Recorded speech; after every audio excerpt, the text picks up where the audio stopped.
আসসালামু আলাইকুম দর্শক, কেমন আছেন? আশা করি ভালো আছেন। এই মুহূর্তে আমরা বালিয়াডাঙ্গা মাঠে আসলাম। এই কৃষক ভাইরা পটল তুলে বস্তা বাঁধতেছে। কিছুক্ষণ পর তারা 7 মাইলের দিকে আমরা রওনা হব। এতে ভ্যানে পটল রেখে দেওয়া হয়েছে,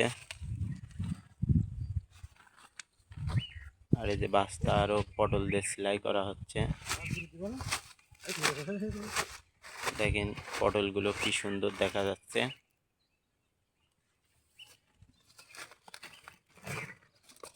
আপনারা সবাই আমাদের সাথে থাকবেন।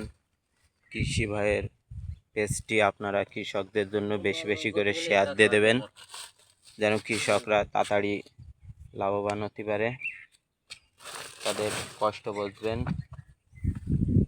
আপনারা সবাই আমাদের পাশে থাকবেন। আল্লাহ হাফিজ।